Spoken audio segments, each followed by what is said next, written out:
went on a blind date with a woman in a wheelchair before.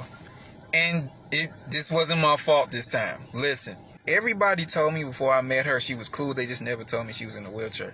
And in actuality, it didn't matter, but they just didn't tell me that. So when she got to Red Lobster, it was unexpected or whatever. But once I saw her, the whole physical aspect of sleeping with her that same day stuff went out the window to me. But it did not go out the window to her. Anybody who know me know we're going to have a good conversation. We're going to have a cool conversation. It's going to be A-okay. It's going to be good. Because I don't care.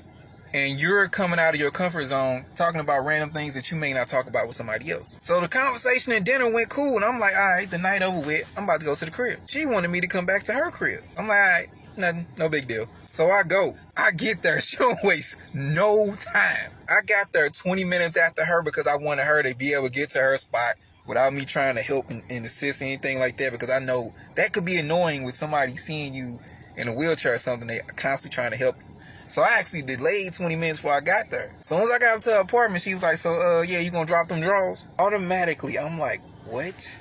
This woman says, I know you don't think because I'm in a wheelchair, I can't get busy. I'm like, what?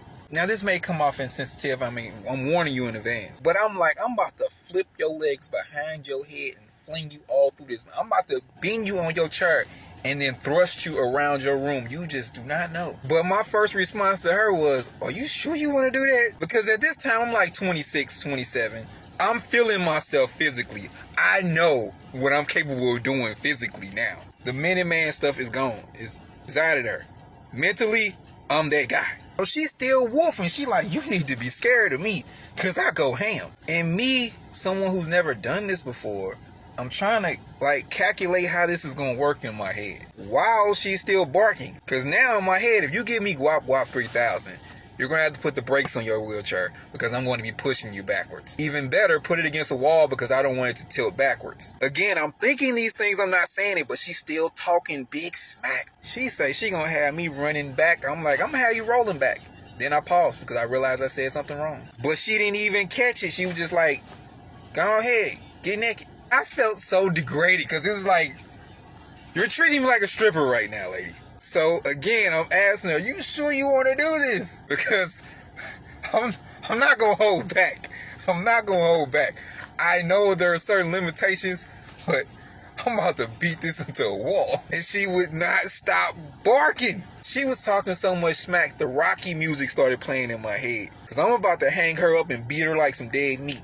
It doesn't take rocket science to know that most women or men in wheelchair, most people in wheelchair have very, very strong upper body strength, you dig? So once she placed herself by the bed, as soon as I unsnapped my belt, she popped up on the bed right quick. And I said belt, okay?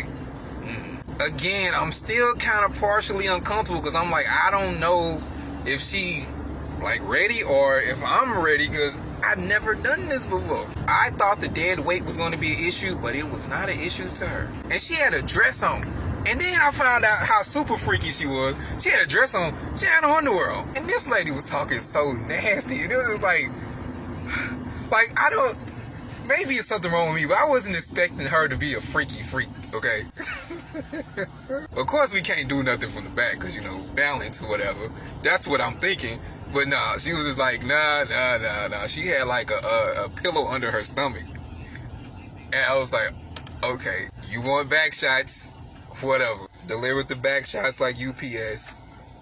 And I was like, what's next? The woman laid on her back and took her own legs and put them behind her head like a bow. Now, why that's something I like, it was just like, I don't know. Now, this is the part that kind of like threw me off, right? Because she was taking a beating and her legs unfolded from behind her head and just laid flat. Now, to some men, that might be like, yeah, like a badge of honor. You done knocked her legs loose. But to me, it was like, But she noticed and grabbed them and put them back behind her head. And what makes it so crazy, she finished. And it was like 5 minutes, right? So I'm thinking, you know, show over. So I'm going to clean up. She like, round 2. So I have to have this conversation with her before round 2. Because I'm like, you was talking like some major smack. Like you was big talking like you was going to put it on me. You didn't put it on me. So she starts saying, lay down, lay down. Now, in your mind, you would think how this is about to go if I'm on my back and she gets on top, right? She had like a pull-up bar above the head of her bed. and she used that. Your own imagination is your own imagination. It threw me off because I'm like, you're using the pull-up bar that I use every morning for pull-ups, but you're using it to do some freaky stuff. Whatever, do you. And then she finished again. So then I'm like, okay, so yeah, I just did these 2 rounds with you and you just finished like, you was talking all this smack and you ain't did nothing. Very rude. She just rolls over, opens her nightstand, pull out some smoking stuff, rolls her one, and was like, yeah, so I'm gonna hit you up when I need to holler at you. So did you just curve me? You got your issue off and you're sending me home without my issue? I didn't get to empty my clip and you gonna sit here and do me like that. Alright. For the record, we didn't do it again after that. So I didn't really get into the upper body strength part, right? So when she would finish, she would like clench me. And this played with my ego because you're a woman, so, and you were smaller than me. So in my mind, I'm stronger than you. But her arm strength was ridiculous. So when she would finish, she would clench me real tight and like bird hug me. And I'm not gonna lie, I kind of like squealed a little bit. She would just clench me. I'd be like, ugh.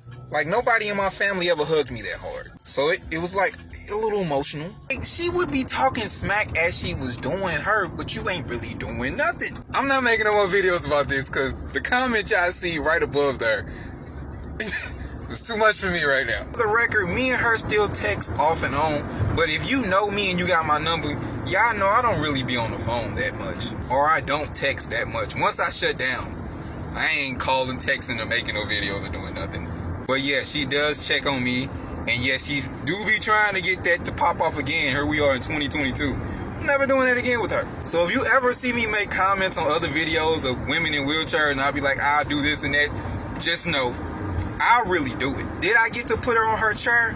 No. She cussed me out on that part. But I offered because it would have been a cool idea. But she definitely cussed me out. That was like the first thing I mentioned. I was like, you want like on the chair? Like, F no, not on my chair. I mean, people do it in the back of the car all the time, so I figured it was like the same thing. But again, I'm not trying to be insensitive. I'm just speaking from my perspective.